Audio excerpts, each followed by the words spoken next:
Hello, everyone, and thank you for joining us for today's webcast, Cataloging at a Distance, Capturing Surrogate Images for Remote Catalogers. Metadata operations in libraries aren't public-facing. They generally aren't high-profile, but organizing information is at the heart of librarianship, and cataloging makes access possible.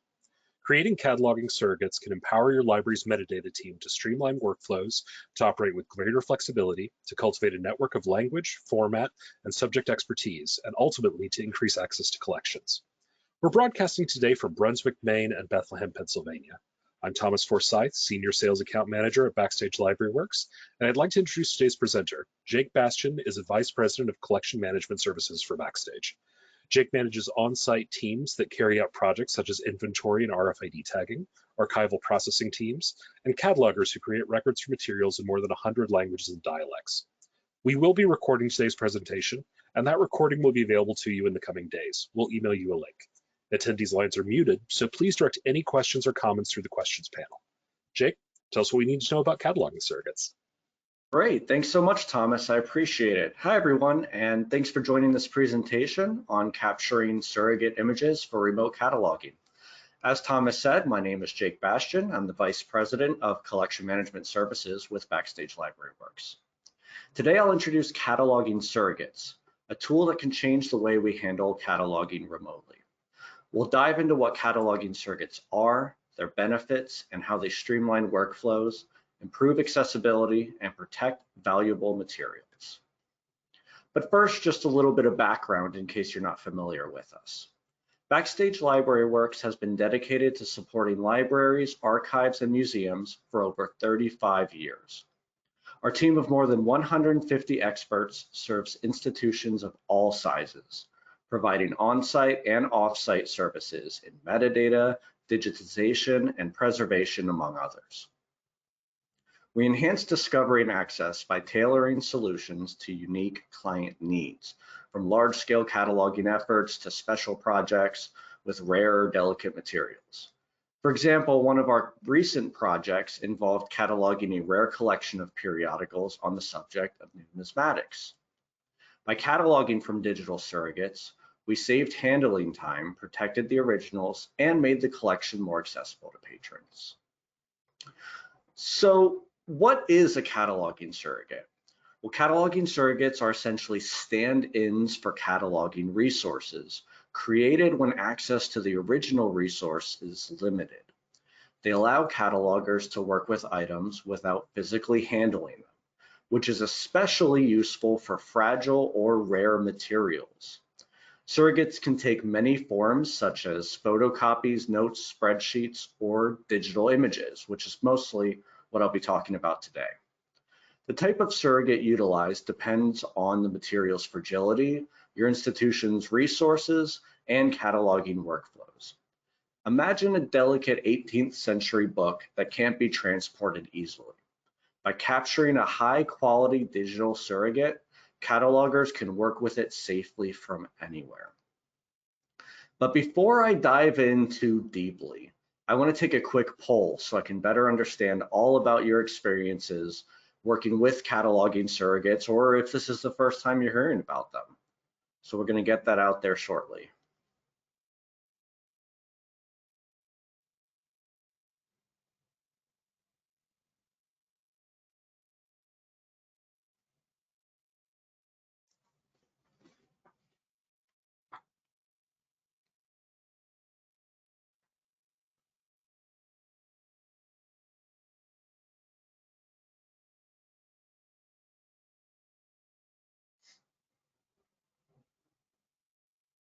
All right, we're going to give everyone just a few more moments to vote.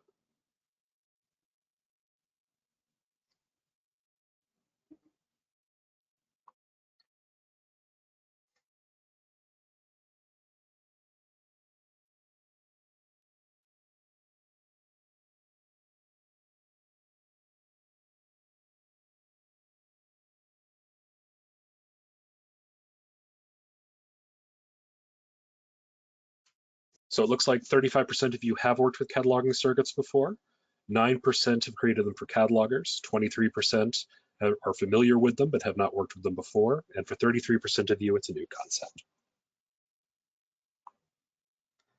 Awesome. Thanks so much, Thomas, and thanks everyone for giving me your feedback. So it sounds like we have a good mix of backgrounds coming into this subject. It's interesting to me that not many of you have actually made surrogates for catalogers. So this will be a great opportunity to go over what that process looks like. So cataloging surrogates are beneficial in three main scenarios: outsourcing to a vendor, centralizing cataloging within a library system, and enabling remote cataloging for offsite staff. Surrogates reduce transit time, shipping costs, and handling risks, preserving delicate items and allowing catalogers to support multiple locations without spreading expertise thin. For example, in a large library system with specialized catalogers working remotely, surrogates enable effective cataloging as if they were on site. This method preserves resources and keeps expert catalogers working efficiently across locations. Several tools can be used to capture cataloging surrogate images, each with distinct advantages. Mobile apps are a practical choice for quick capture across multiple locations or for smaller items. A high-quality book scanner is best for flat items like documents or bound volumes, offering the precision needed for detailed cataloging. Digital cameras, on the other hand, offer flexibility for much larger formats or 3D items when flat scanning isn't possible. The choice of tool depends on your collection's needs and your institution's resources, but with proper planning, each option can be highly effective. But whichever tool you use, consistency in file organization is an essential component. Naming images sequentially and keeping them in title-specific folders allows for easy navigation. Alternatively, saving all images for each title in a single PDF can simplify cataloging workflows and reduce errors. When working with titles in multiple languages, I recommend including the language in the file name, which can help ensure that they are routed to the appropriate cataloger. For larger collections, storage and delivery require extra consideration. File sizes can quickly become too large for email. So options like hard drive transfers or secure cloud storage like Google Drive, Dropbox, or OneDrive, they offer reliable solutions for sharing large volumes of images. By ensuring that files are well organized, properly stored, and shared securely, institutions can safeguard their data and streamline the entire cataloging process. So now, what do you capture? So when you're creating a digital surrogate, some elements are essential to capture for cataloging. It's best to start with the exterior of the item, the front and back cover. Next, the title page and the verso often contain key details like title, author, publisher, and date. Include the front matter, such as table of contents and an introduction. This gives insight into the item's structure and subject matter, which could be especially useful to the cataloger when doing subject analysis. If there are different illustration types, capture representative images so that catalogers can describe these accurately. Pagination is also a very crucial step, especially the last page in each paginated series. Finally, capture any back matter like an index or a bibliography, and note special features such as inserts or errata. And don't forget to measure the resource and include its size in an image. It's a small detail that helps build a complete record, and without telling the cataloger what the size is, they can't guess it from the image. Non-monographic resources required a more tailored approach. For serials or multi-volume works, capture full image sets for the first and last volumes, and then all you need to do is include the front, back, and title page of each volume in between them. For music scores, document the start of each movement or section, and capture any annotations or footnotes that provide essential context. Maps, depending on how large they are, could require capturing in sections, and be sure to include any cases or supplementary text that are part of the map's description. Each format has unique requirements, so covering all relevant features is essential for a complete surrogate. Rare or special materials may require additional considerations as well. Capture unique features like marginalia, bindings, or handwritten notes, as these details add to the item's uniqueness. If the item has a barcode included in the surrogate, it links to the record's holdings and age tracking. And remember, if you're unsure about capturing something, err on the side of inclusion. I always say that those capturing surrogates should just repeat the phrase to themselves. When in doubt, capture it anyway. This ensures catalogers have all the information they need without needing to re-request access, saving time and streamlining the process. And so with that, I'm going to share a little video demonstration that I've prepared to show what this looks like in practice. So I'm just going to pull that up here.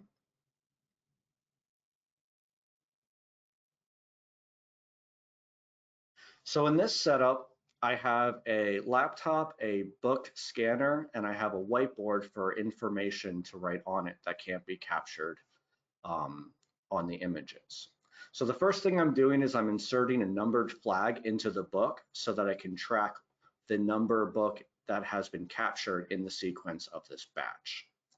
Next, I'm writing on a whiteboard to add some information for the cataloger's assistance, such as its language. I have that unique number written in the top right. And now I'm writing its size in centimeters, again, because they can't discern that from the images. Now I'm looking through to see what the last paginated page is, and I'm writing that down as well. I'm going to capture an image with that page just so that the cataloger knows that for sure, but it's a nice thing to point out on this whiteboard. So now I'm going to go ahead and capture that whiteboard image with that information as the first image the cataloger will see. You'll notice that I did the capture without having to put my hand on the scanner or on the computer, and it's because I'm using a setup with a foot pedal. So I start by capturing the front cover, and now I'm moving on to the title page here, the title page verso.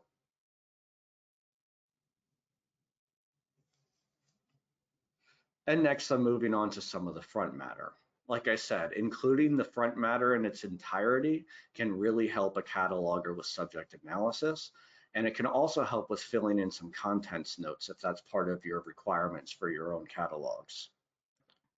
So now that I've captured that information, there's no illustrations, so I'm going to go ahead and capture that last paginated page to confirm what that number is. After that, I'm also going ahead and going to capture any content that's after the last paginated page, just in case it's useful to the cataloger. And once I'm finished, I'll go ahead and capture the back cover. And just in no time, I've gone ahead and captured an entire surrogate that can be sent to a cataloger. What I'm going to do now is select all of those images and export it as a PDF so that it's all in one combined file.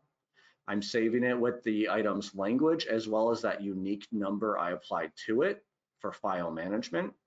And once that exports, I can remove all of those images from the queue. And now I'm ready to start with the next book. Now I'm going a little slow here for the demonstration, but once you get into a groove of this is a fairly efficient process. One more thing that I'd like to note as we're watching me go through with this Chinese book here is that I do write that number, and that's just a sequential number that I do for each book. The last book was 32 and this one's 33. That has a few benefits. One of them is that after I send these images to the cataloger, if they have any follow-up questions about the material, maybe I didn't capture something, maybe one of the captures was blurry, they can just tell me what book number it is, and that flag what the number is sticking out of the book, so I can easily go find it and answer their questions or take more recaptures. Additionally, it can help with post-processing. If you link that number to the record so that when you upload it into your ILS, it makes it a lot easier to then go back and connect a barcode to it or print a call number for it. so that you're not searching for that book again. You have it labeled right there which number it is and which record it is associated with. So I think I'm going to go ahead and stop this video, and we'll get back to the slides.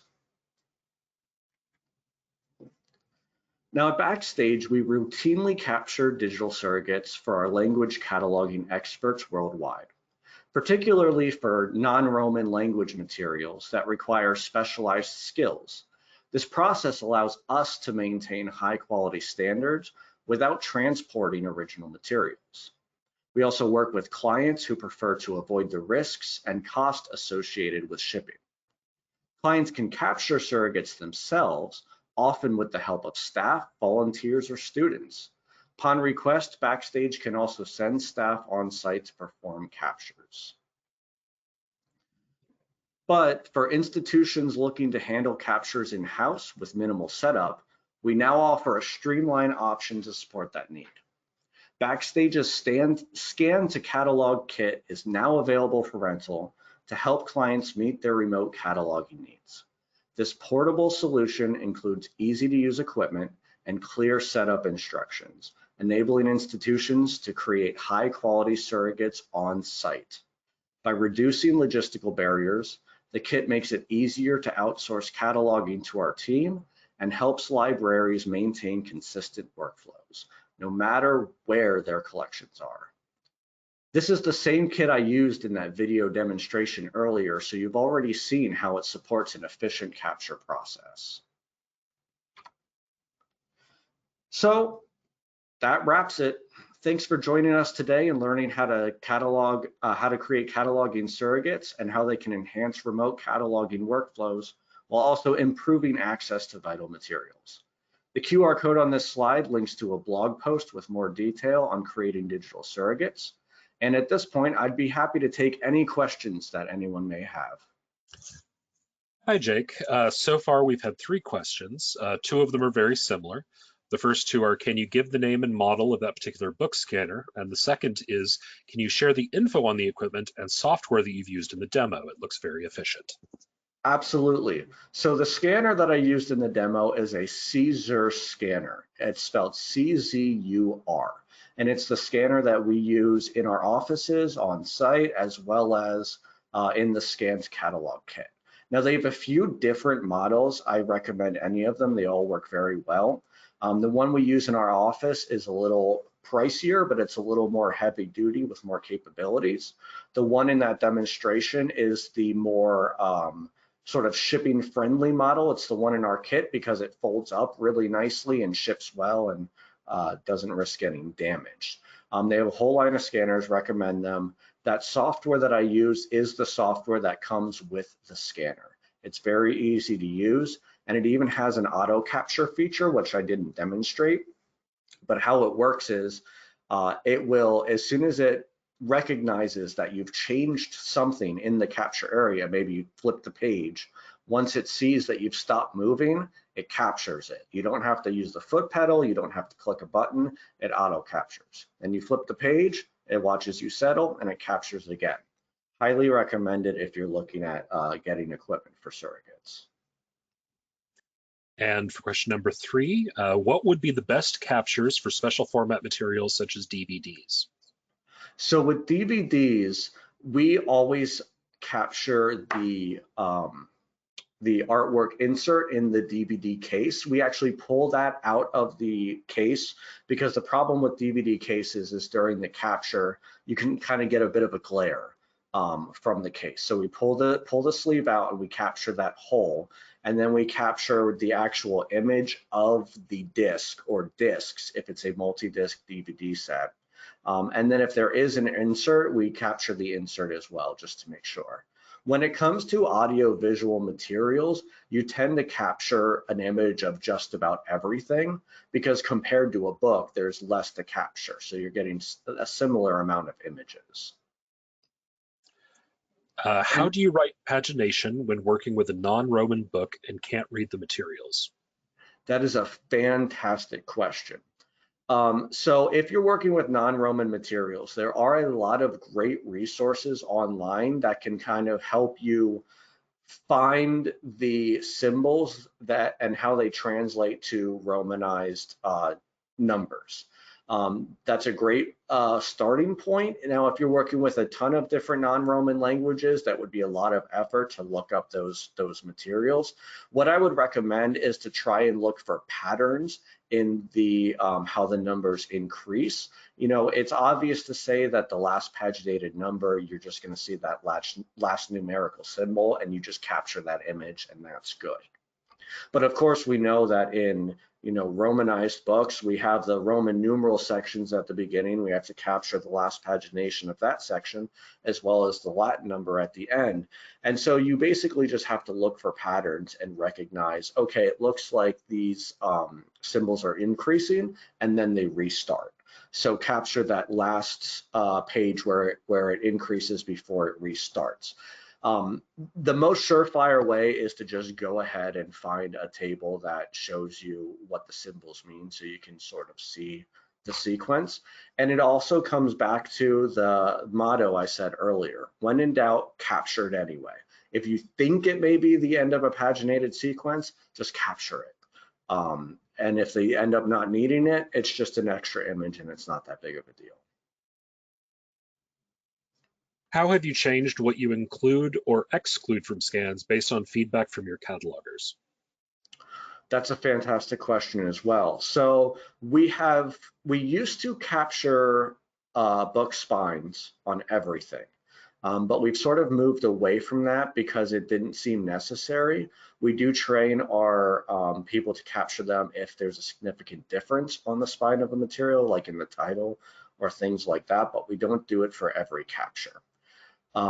We have also reduced the amount of illustrations we capture, and we'll tend to write on that whiteboard what illustrations we see rather than spending the time to go through and capture representative examples.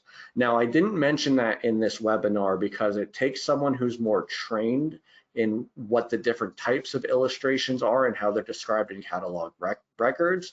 So if the person capturing does not know to look for those differences, those different types of images and illustrations, they may not write down specifically what's in there. And so that's why I recommend just, if you're having a student do this or a volunteer, just have them take pictures of all kinds of different illustrations so the cataloger has what they need.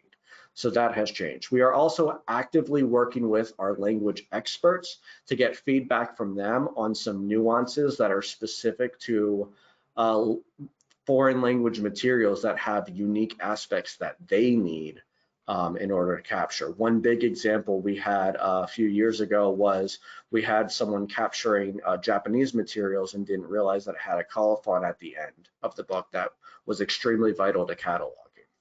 So we keep in constant communication with our language experts to continually update our own instructions for capturing surrogates. With DVD AV materials, can screen grabs of essential screens be provided as surrogates?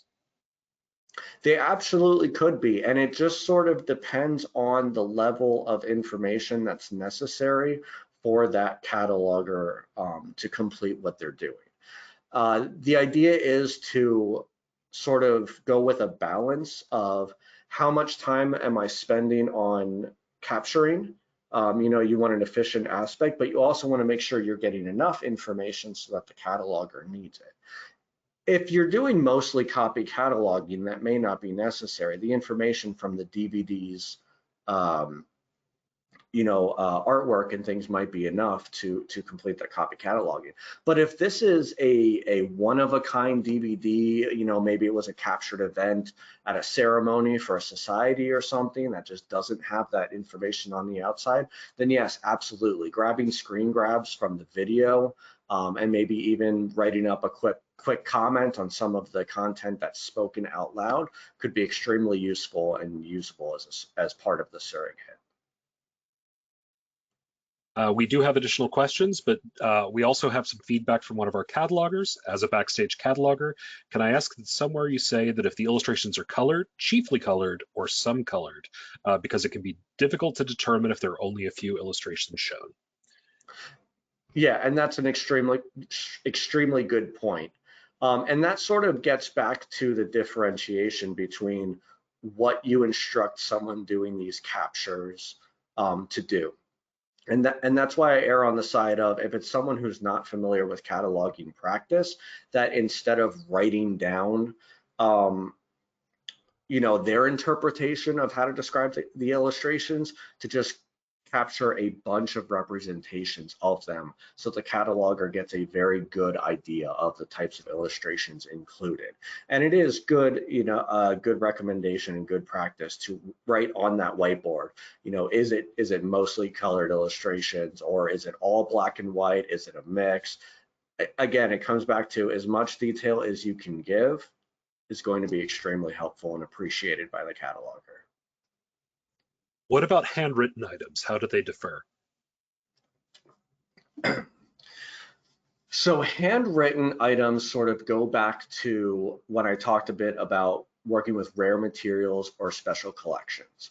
They take a little bit more time to go through because you have to keep an eye out for unique portions that may be in the material that would not be in a typically published typeset book.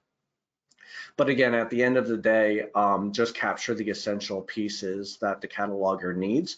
And the thing about capturing surrogates that has to be kept in mind is, the intention is not for these to be, a purpose for preserving the material or being a patron-facing resource.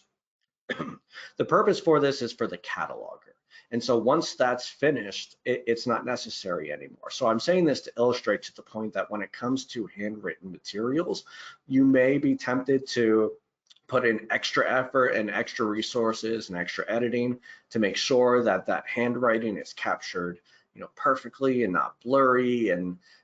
But for a surrogate, as long as it's legible, it's not necessary to go that far, because all we need to do is make sure that that information is there and that the cataloger has what they need.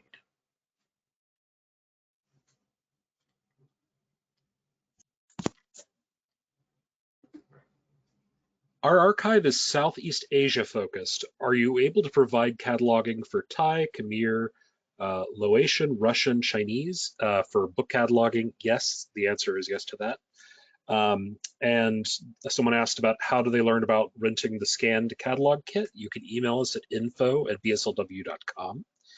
And how simple would it be for a non-cataloger to learn how to do this if they use student volunteers? It's very easy, and we will include instructions both with the rental unit, and we can send that to you digitally if you want to use other means like handheld digital cameras or phones.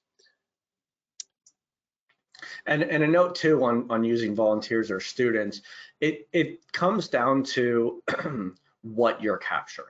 If you're having them capture Romance language monographs, it's very simple to go over with them what to look out for, what to capture. You only have to focus on one type.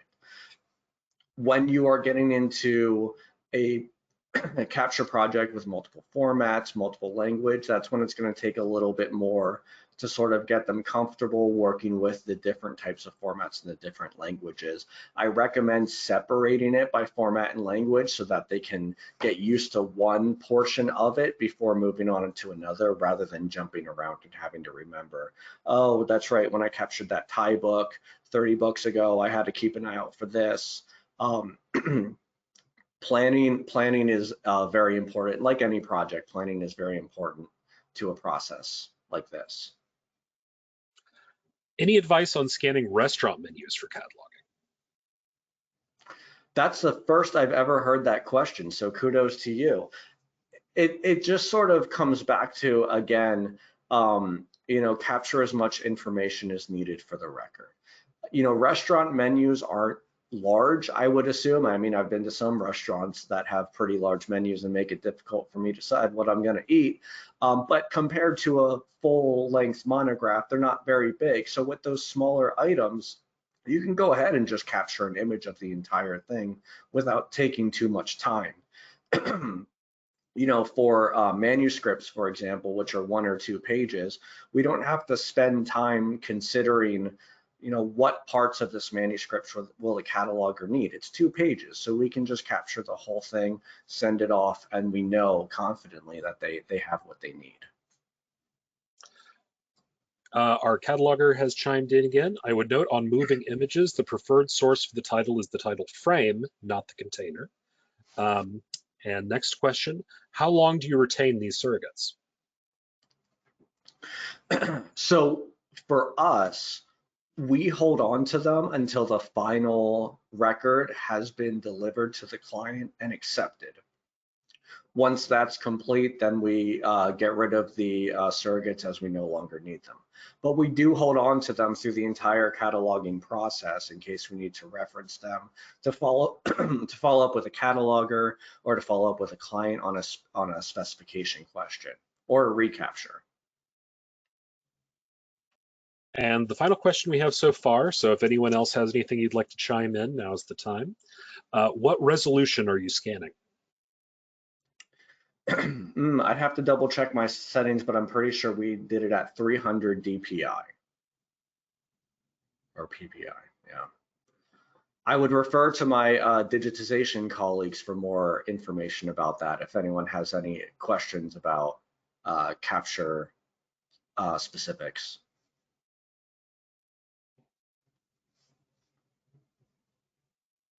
Right, we can give everyone just one more moment if you have any remaining questions, but just a reminder, you can always reach out to us at info@bslw.com. That's info@bslw.com. I'm not seeing anything else. Oh. I'd also like to take the moment to just invite anyone, if you have any questions about surrogate capturing, my email is on the slide here. It's just jake@bslw.com. Always happy to answer questions. And as a reminder, that QR code does lead to a blog post with more information on creating digital cataloging surrogates. And one more question, does your capture setup do any sort of image processing like OCR? It does do uncorrected OCR. It also does auto cropping and deskewing. I didn't show it in the demonstration, but the scanner also comes with these 2 little yellow tabs that you can use to hold down the book, and it knows to remove those from the image.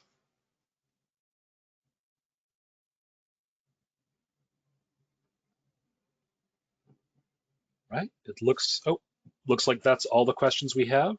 Just had one person come in with a thank you. Thank you, Heidi.